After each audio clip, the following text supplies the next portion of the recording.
చాలా దురదృష్టకర సంఘటన ఈరోజు ఉదయం చిత్తూరు నుంచి వచ్చిన కొంతమంది ప్రయాణికులు టూరిస్టులు ఎర్లీ మార్నింగ్ 4:35 ఆ టైంలో మనకి మారేడుమల్లి చింతూరు మధ్యలో ఒక దుర్గా గుడి టెంపుల్ క్రాస్ రోడ్ దగ్గర బస్సు బోల్తా పడి సుమారుగా 9 మంది మృతి చెందడం, అందులో 10 మందికి తీవ్ర గాయాలు అవ్వటం మనందరికీ కూడా తెలుసు.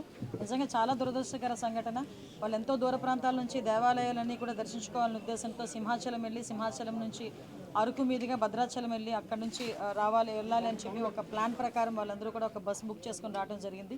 మ్యాక్సిమం అందరూ కూడా చిత్తూరు డిస్ట్రిక్ట్ వాళ్ళు, కొంతమంది బెంగళూరులో సెటిల్ అయిన వాళ్ళు కూడా ఉన్నారు, కొంతమంది పలమనేరు టౌన్ నుంచి కూడా ఉన్నారు. సో ఓవరాల్గా 37 మెంబర్స్ విత్ డ్రైవర్తో కలిపి 37 మెంబర్స్ అందులోని ప్రయాణం చేస్తున్నారు, 2 డ్రైవర్లతో కలిపి.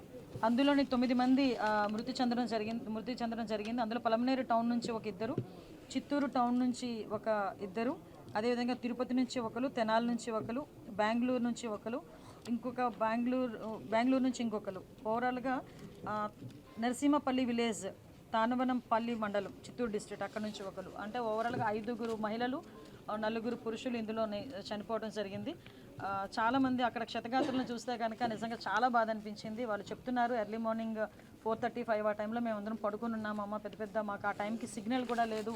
ఆ నియర్ బై వచ్చిన వాళ్ళందరూ కూడా మమ్మల్ని చూసి డిపార్ట్మెంట్ వాళ్ళందరికీ కూడా ఇన్ఫామ్ చేయడం వల్ల పోలీస్ డిపార్ట్మెంట్ వాళ్ళు అందరూ కూడా నియర్ బై అందరూ వచ్చి ఇమీడియట్గా మమ్మల్ని అందరినీ కూడా హాస్పిటల్కి షిఫ్ట్ చేశారని చెప్పారు. ముఖ్యమంత్రి గారి ఆదేశాల మేరకు మన లోకల్ ఎమ్మెల్యే శిరీష గారు, అదేవిధంగా కలెక్టర్ గారు, ఎస్పీ గారు, police department, fire department, SDRF department అన్నీ కూడా ఇమీడియట్గా వచ్చి రెస్క్యూ ఆపరేషన్స్ చేసి యాజ్ వెల్ యాజ్ పాసిబుల్ ఇక్కడ చిత్తూరు హాస్పిటల్కి కూడా క్షతగాత్రులందరినీ కూడా ఇక్కడ తీసుకురావడం జరిగింది. వీళ్ళందరికీ కూడా మెరుగైన వైద్యం అందించడానికి రాజమండ్రి నుంచి కూడా కొంతమంది ఆర్థోపెడిక్స్ డాక్టర్స్ అందరినీ కూడా ఇక్కడికి షిఫ్ట్ చేసి వీళ్ళందరికీ కూడా ఇక్కడ ఇమీడియట్గా ట్రీట్మెంట్ ఇవ్వడం కూడా జరిగింది. నా కూతురు అల్లుడు చనిపోయారమ్మా అని చెప్పి ఒక ఆమె బాధపడడం, ఇంకొక ఆమె అయితే నా భర్త నా కళ్ళ ముందే చనిపోయాడమ్మా అని చెప్పడం నిజంగా చాలా దురదృష్టం.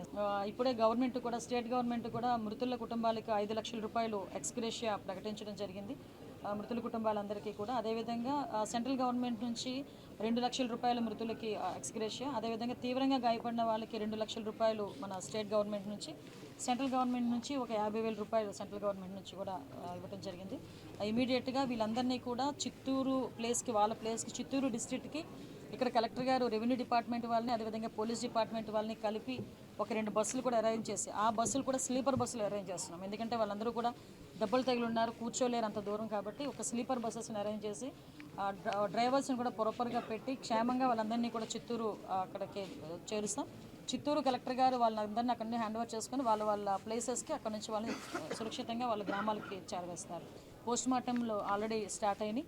పోస్ట్మార్టం అయిపోయిన తర్వాత వాళ్ళ ఆ మృతుల కుటుంబాలకి వాళ్ళని కూడా బాడీస్ని కూడా చెప్పి వాళ్ళ ప్లేసెస్ కూడా తరలించడం జరుగుతుంది. నిజంగా ఇటువంటి సంఘటనలు జరగకూడదని ఇందాకే కలెక్టర్ గారు, ఎస్పీ గారు అందరం కూడా మేము మాట్లాడుకొని, ఇంతకుముందు ఒక సిస్టమ్ ఉండేది. వింటర్ టైంలో పొగమంచు ఎక్కువగా ఉంటుంది కాబట్టి, విజిబిలిటీ తక్కువగా ఉంటుంది కాబట్టి నైట్ 10 o'clock నుంచి మార్నింగ్ 6 o'clock వరకు ఈ పాసెంజర్స్ వెహికల్ ఏదైతే ఉంటాయో వాటన్నిటిని ఆఫ్ చేసాము. మళ్ళీ తిరిగి అది కంటిన్యూ చేయాలి. ఇంతకుముందు మేము అరకు, పాడేరు రోడ్లు అయితే అవి ఇప్పటికీ కూడా అమలవుతున్నాయి.